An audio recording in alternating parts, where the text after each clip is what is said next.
You like what Westbrook's doing? I love what he's doing. What? He's playing hard. No, that he all does. All the time. Like Colin, let me.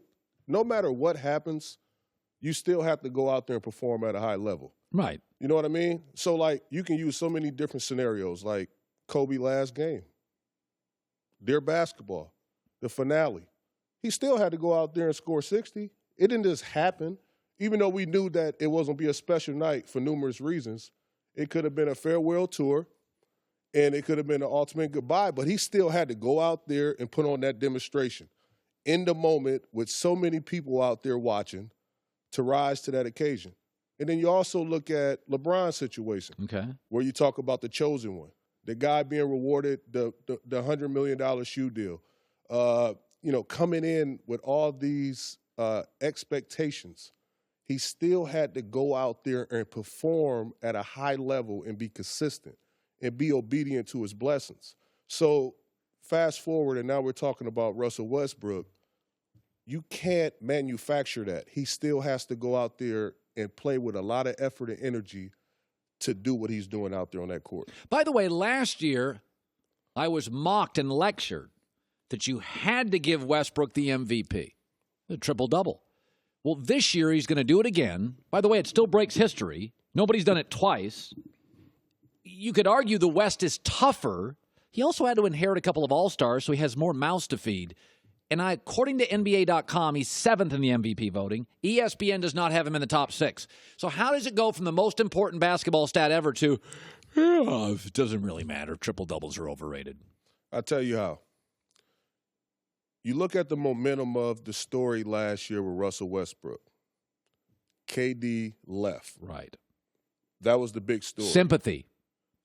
The entire basketball world was watching Oklahoma City to see how was Russell Westbrook going to respond in his leading role with a new cast and his sidekick. Wait a minute, he didn't have one. So he embraced that adversity and that journey and played at an amazing clip. He was able to impose his will on that season and lead them into the playoffs. But why isn't it impressive this year? West is better. It's you know what? As impressive as it is, because he's going to do it again and accomplish it again and make history, it's someone out there just a little more impressive. And his name is James Harden. Mm-hmm. I think his name's LeBron, but, Listen, LeBron's been special, and on any given season, you can give LeBron the MVP. So why don't we? That's a great question. We gave Shaq what? How many did Shaq win? 1? I mean, we do Kobe that. won 1. It's ridiculous. NBA writers get bored. They want a new shiny toy or something. Michael Jordan could have got it every year. Every year. Shaq has 1. The most dominating player I've seen for a 10-year period. Couldn't guard him. I covered series. Sabonis was a refrigerator with a head. Couldn't guard him. I mean, you couldn't guard Shaq. He was ridiculous.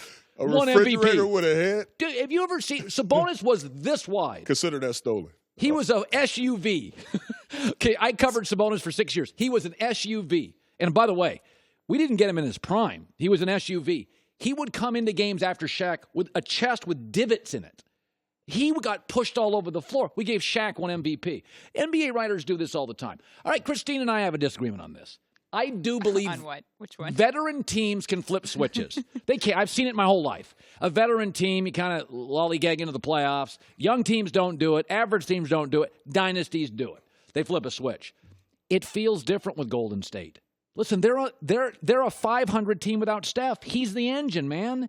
And when he's out, they're 20-0 when KD's out and Steph's in. They're 500 when Steph's out and KD's the man. If Steph doesn't play in the first round, Caron, it doesn't feel like you're going to sweep people this year. It can be scary. And, I think a lot of people are forgetting the reason why we love Golden State so much. It's because they play so well together. It's a mesh of stars playing the right way together. An orchestra. Yeah, it's an orchestra. It's a pass first, even though you have the talent to do so many other things. It's a fun system to be a part of. It's a veteran's dream. And, they're contenders night in and night out. But you raised the question of not having Steph out there, and that's something that they're not accustomed to. So what happens? the music don't sound the same. It doesn't. And it doesn't look the same. It doesn't. And you're forcing other guys to be something that they're simply not. Hey, Draymond, score more points. It's not what he is. Yeah, you know what? He's one of the most versatile players at that position where he can make shots. He can put it on the floor. He can facilitate. He can rebound. We definitely know he can defend, and he can agitate you. And then you look at a guy like KD, he's efficient, one of the most unique guys from an offensive standpoint we've ever seen. Right. Ever. And now he's also playing defense. So you talk about all those things, and then you take one of the game changers from the perimeter and Steph Curry out that mix, one of the best shooters ever to grace the stage. It's some adjustments that need to be made. But defensively, they're not playing defense. That's their big question. They don't play the same defense. The West has never been better and deeper. And frankly, when Steph plays, the pace is different. They don't. Golden State, when you watch them last night, does not look the same without him. Not just from talent, their pace is different. They're not as dynamic at point. They don't have the same pace. They don't shoot quite as well. Durant's shots aren't as open as other shots. They extend Draymond's green past a level of comfort. So there you go. By the way, we still got all sorts of things in the NBA tonight. We got all sorts of stuff moving. I'll tell you this. If Minnesota, we got a minute left, Minnesota doesn't make the playoffs, don't you have to fire Tibbs? What? It's his first year, isn't it? No. Second.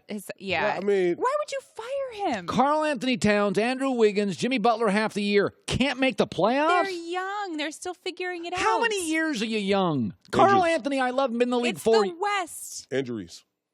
Yeah, that too. Who doesn't have injuries? Utah's had injuries. They lost Gordon Hayward.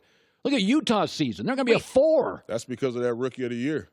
Okay, Rookie of the Year, whatever. If Tibbs doesn't make the playoffs, you're just let's just try this again. I don't say fire him, but the health of Jimmy Butler, their perennial all-star guy, the guy that pretty much got them in position where when he went down, they was a 3-4 seed in the Western Conference. That's a big cause to them, falling to this spot. But I think with a home game tonight, they can pull it off. Thanks for watching. Subscribe here to get the latest from the show. Also, be sure to check out more of the best clips from The Herd or go watch a few segments from our other shows on FS1.